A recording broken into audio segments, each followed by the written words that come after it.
Hello friends, कैसे हो आप लोग। सॉरी एक्चुअली मैं ऑलरेडी रिकॉर्ड कर रहा था, बीच में किसी का कॉल आ गया, इंटरप्ट हो गया, तो मेरा वीडियो वहाँ पर ही ब्रेक हो गया। So again I have to record with the new recordings. Okay, तो हम लोग अभी वापस स्टार्ट करते हैं हमारा टॉपिक से।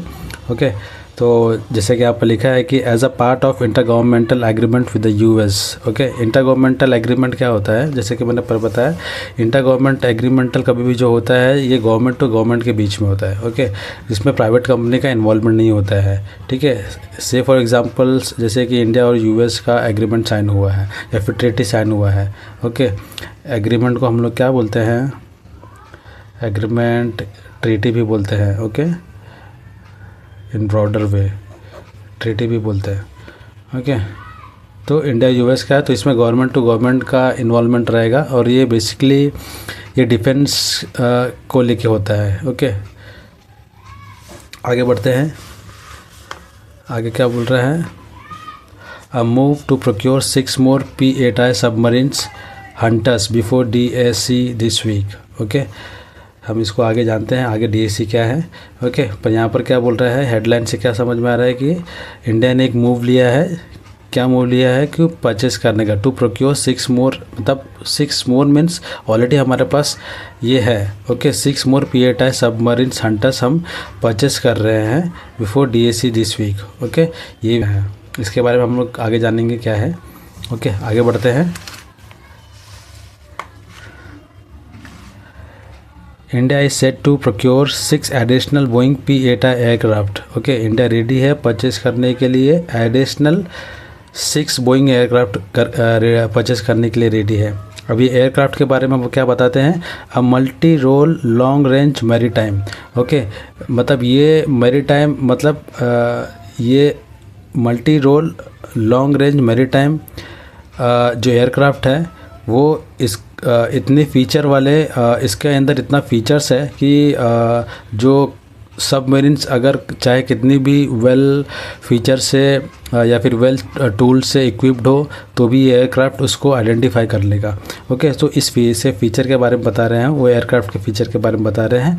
और रिकनेंस आगे क्या बता रहे हैं, reconnaissance anti submarine warfare aircraft. Okay, तो ये एयरक्राफ्ट का डेफिनेशन है कि वो क्या क्या कर सकता है। Okay, so reconnaissance anti submarine warfare aircraft क्या है, ये रिकनेसेंस का मतलब क्या होता है, रिकनेंस का मतलब क्या होता है कि किसी प्लेस या सिचुएशंस के बारे में पहले से जानना, उसको अटैक करने के पहले। जैसे कोई एनिमी है, ठीक है, एनिमी कहाँ पर है, कौन से प्लेस पर है, क्या सिचुएशन में है, उसकी क्या हलचल है, उसकी इन्फॉर्मेशन पहले से मालूम होना। Okay, well in advance, attack करने के पहले, तो उसका मतलब होता है reconnaissance. Okay,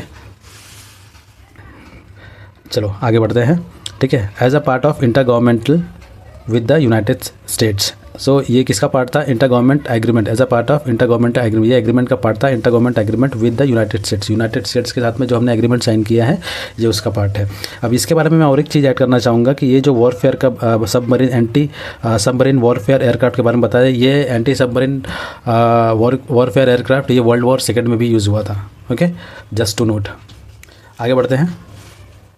the defence procurement board DPB, Defense Procurement Board is learned to have cleared the procurement on January 16। Okay, तो हमारा जो डिफेंस प्रोक्योरमेंट बोर्ड है वो क्या कर रहा है, उसने क्लियर कर दिया है। ओके, इज़ लर्नड मतलब पाया गया है या फिर देखा गया है कि उन्होंने क्लियर कर दिया है, is learn to have clear the procurement on January 16। जनवरी 16 को ये क्लियर कर दिया है प्रोक्योरमेंट। ओके, उनकी तरफ से क्लियर है। अब ये कब क्लियर है, वीक्स बिफोर, हफ्ते पहले, US president Donald Trump on फरवरी 2 को जब यूएस के प्रेसिडेंट डोनाल्ड ट्रंप ने अनाउंस किया था an agreement with India. Okay, agreement announce किया था इंडिया के साथ में, जो एग्रीमेंट अनाउंस किया था किस पर, ट्रेड डील और cut tariff to 18%। Okay, tariff जो कट किया था 18% तक, वो एग्रीमेंट जब अनाउंस किया था उसके एक हफ्ता पहले ये सब हुआ था। ओके, फिर आगे देखते हैं क्या बोल रहे हैं, according to highly place sources. Okay, sources के अनुसार या फिर सोर्सेस के हिसाब से। Okay, the decision to go ahead with the acquisitions of the P-8Is among other factors may have played significant role in achieving breakthrough in the trade talks. सोर्सेस के हिसाब से क्या बोल रहे हैं, according to the highly press sources. Okay, highly press sources क्यों बोला जा रहा है यहाँ पर, क्योंकि ये जो भी बात हो रही है ये गवर्नमेंट की बात हो रही है और ये डिफेंस को लेकर बात हो रही है। ओके, नॉर्मली क्या होता है करके कि इसमें कोई भी इन्फॉर्मेशन का लीक होना पॉसिबल नहीं होता है। ओके, तो उनके जो ऑफिशियल्स होते हैं जो भी मतलब इस मैटर से रिलेटेड है, ओके, फैमिलियर है, ये उनसे ही पता चला है the decision to go ahead with the acquisition of PATIs among other factors, कि इसके ऊपर डिसीजंस लेना, ये प्रोक्योरमेंट जो हम ये प्रोक्योर कर रहे हैं PATIs, ठीक है, उसके बारे में क्या बोला जा रहा है करके, may have played a significant role in achieving a breakthrough. Okay, ये पूरे ट्रेड टॉक्स में जो भी हमारा ट्रेड टॉक्स हुआ था उसमें ये significant role, important role, significant means क्या होता है, ये सिग्निफिकेंट मीन्स इम्पोर्टेंट। ओके, ये इम्पोर्टेंट, ये पूरे ट्रेड टॉक्स में ये इंपॉर्टेंट रोल प्ले किया होगा। ओके, ऐसे achieving a breakthrough. Okay, in achieving a breakthrough मतलब इसके ऊपर प्रोग्रेस पाना या फिर सक्सेस पाना। ओके, या फिर वो ट्रेड डील का सक्सेस हो जाना। ओके, ये काफ़ी इंपॉर्टेंट था पूरे ट्रेड टॉक्स में। आगे बढ़ते हैं। According to the sources, okay, sources के अनुसार the procurement is set to be cleared by the defence acquisition council. So DAC क्या है, जैसे हमने ऊपर पढ़ रहे थे, हम आगे जानेंगे। ओके, जिसका मैंने बात किया था पहले हेडलाइंस में, DAC। ओके, तो यहाँ पर क्या बोल रहे हैं कि DAC ने वो क्लियर कर दिया है, DAC के हिसाब से वो क्लियर हो गया है कि भाई हाँ हमारी तरफ से क्लियर है, आप आगे जा सकते हो। Okay, is set to be cleared by the defence acquisition council at its meeting on February 12 को उन्होंने क्लियर कर दिया। ओके, अभी आगे क्या बता रहे हैं इसके बारे में, it will then need to be cleared by the cabinet committee on security. उसके बाद क्या है, क्या होएगा कि उसके बाद और क्लियरेंस चाहिए रहेगा, कहाँ से, कैबिनेट कम्युनिटी की तरफ से, जो कि किस पे रहेगा, सिक्योरिटी पर्पस को लेके या फिर सिक्योरिटी पॉइंट को लेके रहेगा। ओके, क्या होता है कि कभी भी ये डिफेंस को लेके, कोई भी प्रोक्योरमेंट को लेके या फिर इंटरनेशनल लेवल पे कुछ प्रोक्योर या फिर ट्रेड की बात होती है तो वहाँ पर काफ़ी अप्रूवल्स होती है। ओके, काफ़ी हायरार्कीज होती है। ओके, तो इसके लिए यहाँ पर इसकी अप्रूवल के, DAC के अप्रूवल के बाद क्या है, कैबिनेट कमेटी का अप्रूवल रहेगा सिक्योरिटी पर्पस को लेके। एंड आगे क्या बोलता है, and the final deal will be signed after the cost negotiations are over. Final deal कभी साइन होगा, जब उनका कॉस्ट का नेगोशिएशंस, कॉस्ट की जो डिस्कशंस होगी वो खत्म हो जाने के बाद में फाइनल डील साइन होगी। According to the official familiar with the matter.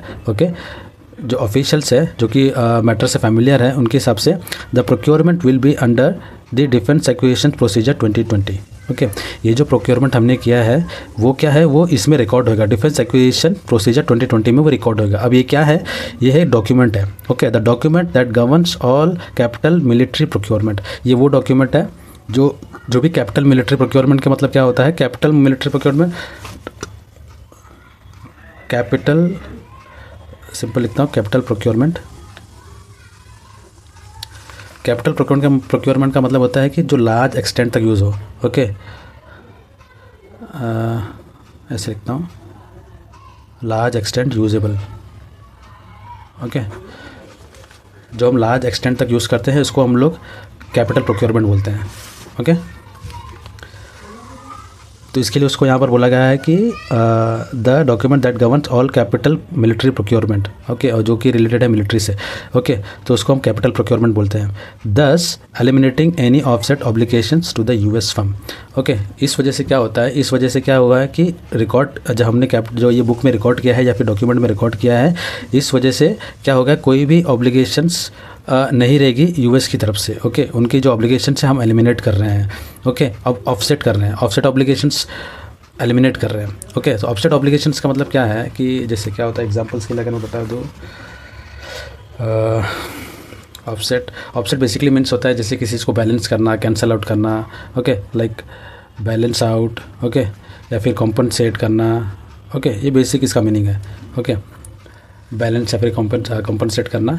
तो यहाँ पर क्या होता है, इस चीज़ को हम क्या चाहते हैं, बुक में रिकॉर्ड हो गई तो इस वजह से क्या होगा कि US का फिर अभी कोई ड्यूटी नहीं बनती है या फिर कोई ऑब्लिगेशंस नहीं बनती, उसको वो एलिमिनेट करते हैं। ठीक है, नॉर्मली कभी कभी क्या होता है करके कि जैसे एग्जांपल्स के लिए India as a buyer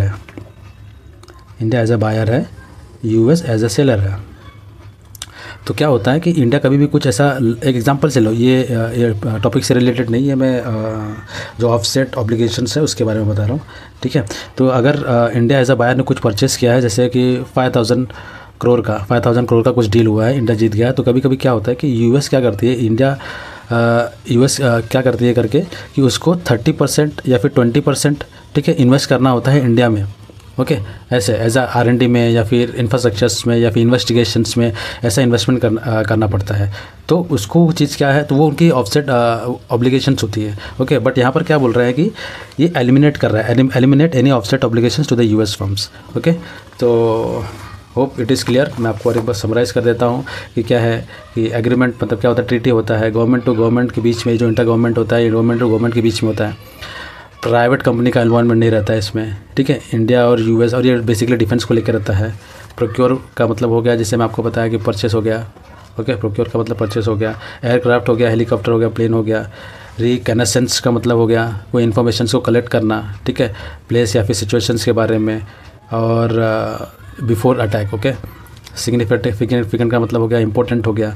okay, capital procurement का मतलब होता है कि जैसे कोई लार्ज एक्सटेंट तक हम किसी चीज़ को यूज़ करने वाले हैं तो उसको हम कैपिटल का नाम देते हैं। ओके, और एग्जांपल्स मैंने आपको बताया है इसमें। तो अभी ये टॉपिक है ये, तो फिर मैं थोड़ा इसमें इंफॉर्मेशन देता हूँ ये नेवी को लेके, ठीक है। जैसे कि हमारे भी 3 हमारे पास फोर्सेस है, ठीक है। जैसे कि इंडियन एयरफोर्स हो गया, ठीक है, इंडियन नेवी हो गया और इंडियन मिलिट्री हो गया जैसे। ओके, ये हमारे पास 3 फोर्सेस है, ठीक है। तो बेसिकली यहाँ पर किसकी बात हो रही है करके, मिलिट्री को लेके। ओके, सॉरी नेवी को लेके, ठीक है, क्योंकि यहाँ पर सबमरीन यूज्ड हुआ है। ओके, तो क्या होता है इसमें, जैसे अभी नेवी के लोग जो क्या यूज़ करते हैं, एंटी सबमरीन एयरक्राफ्ट यूज़ करते हैं, ठीक है। अभी एंटी सबमरीन ये जो एयरक्राफ्ट है वो कौन यूज़ करेगा या फिर किसके यूज़ में आएगा, वो नेवी के यूज़ में आएगा, ठीक है। अभी नेवी क्या करती है, एंटी सबमरीन एयरक्राफ्ट, मैं ये एयरक्राफ्ट के बारे में बता लूँ, एंटी सबमरीन एयरक्राफ्ट यूज़ करेगी, ठीक है। तो वो क्या करेंगे बेसिकली, जो ये एयरक्राफ्ट है वो क्या करेगी, वो ना ऊपर से, जैसे इनके पास पहले क्या होता है, एक डिवाइस होता है, उसको हम लोग बोलते हैं कि सोनो बॉयज़, ठीक है। एक डिवाइस यूज़ करती है, उसका नाम जैसे कि सोनो, उसका स्पेलिंग सोनो बॉयज़ है। ओके, उसको सोनो बॉयज़ प्रोनाउंस करते हैं। ओके, तो ये सोनो बॉयज़ क्या करता है, बेसिकली ये डिवाइस क्या करता है, ये सबमरीन एयरक्राफ्ट से ऊपर से ये लोग डिवाइस ड्रॉप करते हैं, कहाँ पर, ओशंस में या फिर सी में। ओके, ड्रॉप करने के बाद में वो क्या करता है कि वो क्या करता है कि डेटा सेंड बैक करता है टू नेवी की टीम को या फिर एयरक्राफ्ट को, ठीक है। ये सोनो बॉयज़ क्या करेगा, यहाँ पर कितना रेंज में क्या है, ठीक है, कितना रेंज, वो एक जैसे आपने सुना रहेगा कि पहले सबमरीन्स में सोनार यूज़ होता है, ठीक है।